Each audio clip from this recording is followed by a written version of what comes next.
News చూస్తున్నాం. కరీంనగర్ లో తీవ్ర ఉద్రిక్తత నెలకొంది.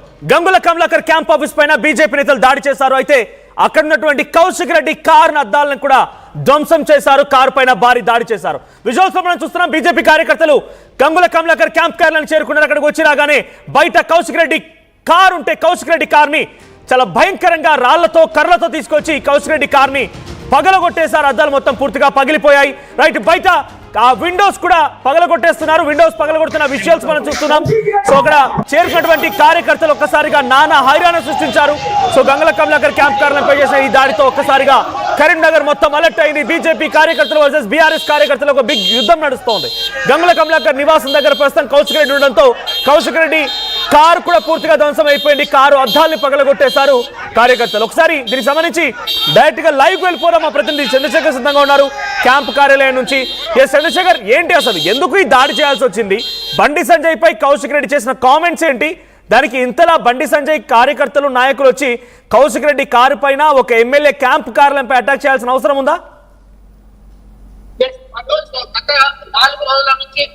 జిల్లా కేంద్రంలో తీవ్ర ఉద్రిక్త పరిస్థితులకు దారితీసినటువంటి అంశం ఒకటే చెప్పుకోవచ్చు.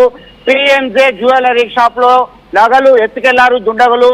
5 బీహారీ ముఠా గన్లు ఉపయోగించి 4 మీద కాల్పులు జరిపి చోరీ చేసినటువంటి ఘటన రాజకీయ నాయకుల మధ్య మాటల యుద్ధానికి దారితీసింది. అది కాస్త ఇక్కడ పరస్పరం దాడి చేసే స్థితికి వెళ్ళింది. ప్రస్తుతం మనం చూస్తున్నాం కరీంనగర్ జిల్లా కేంద్రంలో ఉన్నటువంటి మాజీ మంత్రి ఎమ్మెల్యే గంగుల కమలాకర్ సంబంధించినటువంటి క్యాంపు కార్యాలయం. దీనిలో కౌశిక్ రెడ్డి కొద్ది సేపటి క్రితమే మీడియా సమావేశం ఏర్పాటు చేసి బండి సంజయ్ రాజీనామా చేయాలి అని చెప్పి మొన్న విమర్శ చేయడం జరిగింది, ఆరోపించడం జరిగింది. ఆ తర్వాత జరిగినటువంటి ప్రతి విమర్శల నేపథ్యంలోనే శాంతి భద్రతలు పూర్తిగా విఫలమయ్యాయి. బండి సంజయ్ క్యాంపు కార్యాలయానికి 100 మీటర్ల దూరంలోనే చోరీ జరిగిందంటే ఆయన బాధ్యత వహించనక్కర్లేదా అని చెప్పి విమర్శ చేయడం జరిగింది. ఆ తర్వాత జరిగినటువంటి పరిణామాల విషయంలో సైతం పరస్పర ఆరోపణలు ప్రత్యారోపణలు జరుగుతున్నాయి.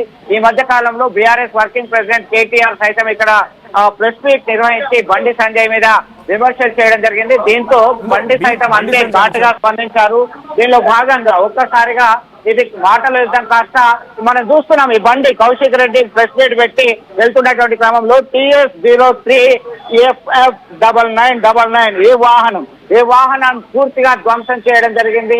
పూర్తిగా భారతీయ జనతా పార్టీ కార్యకర్తలు నేతలు పెద్ద ఎత్తున తరలి వచ్చడం జరిగింది. మిమ్మల్ని తిరగనీయం ఇక్కడ అంటూ నినదీస్తూ అటాక్ చేయడం జరిగింది. పూల కుండీలు ఇక్కడ ఉన్నటువంటి గ్లాసులు పగలగొట్టారు. మొత్తం నానా బీభత్సం. చంద్రశేఖర్ ఒక్కసారి హోల్డ్ లో ఉండండి. బీజేపీ నాయకులు మనతో లైవ్ లో అందుబాటులోకి వచ్చారు. ఆ బీజేపీ బండి సంజయ్ ముఖ్య అనుచరుడు క్రాంతి మనతో సిద్ధంగా ఉన్నారు. క్రాంతి గారు, ఏం జరిగింది? కౌశిక్ రెడ్డి కారు ధ్వంసం చేయడానికి కారణం ఏంటి? అక్కడ వెళ్ళిన తర్వాత చాలా హైరాణ క్రియేట్ అయింది. ఒక ఎమ్మెల్యే క్యాంపు కార్యాలయం పైన బీజేపీ నాయకులు ఎందుకు ఈ రకంగా ఆగ్రహానికి గురవాల్సి వచ్చింది? అంటే కౌశిక్ రెడ్డి గారికి గుర్తు పెట్టుకోవాల్సిన ఒక విషయం ఏంటంటే, ఏదో క్యాంప్ ఆఫీస్ లో కూర్చోండి, ప్రెస్ ఉంది కదా, మీడియా ఉంది కానీ మాట్లాడడం కాదు. సవాల్ విసిరావు కదా కౌశిక్ రెడ్డి.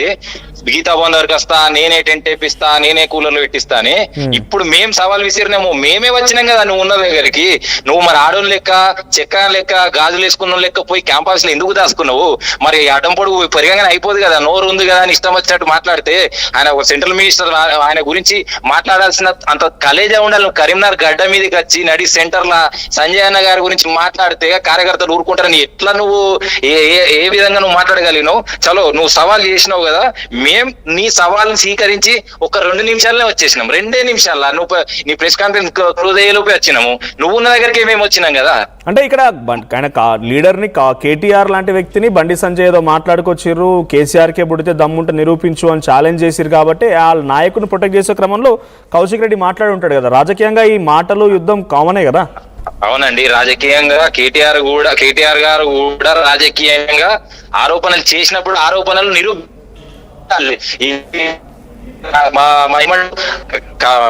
కాంగ్రెస్ కి బండి సంజయ్ గారికి సంబంధం ఏంటిది? వాళ్ళు కాంగ్రెస్ నాయకులతో మాకు సంబంధం ఏంటిది? ఆరోపణలు నిరాధారమైన ఆరోపణలు చేసినప్పుడు ఖచ్చితంగా రియాక్షన్ ఇట్లే ఉంటది. కారు ధ్వంసం కాదు. ఆయన ఇప్పుడు దమ్ము ఉంటే ఛాలెంజ్ చేసిండు కదా, దమ్ము ఉంటే చెప్తున్నాం కదా, మళ్ళీ మేము చెప్తున్నాం, బీజేపీ కార్యకర్తలుగా చెప్తున్నాము, నువ్వు గీతా భవన్ దగ్గర రమ్మన్నాము, మేమే నువ్వు ఉన్న క్యాంపస్ దగ్గరకు వచ్చినాం. చలో ఇప్పుడు ఛాలెంజ్ చేసి చెప్తున్నాము, నువ్వు మోగను అయితే నువ్వు కూడా మీ అయ్యకు పుట్టినవు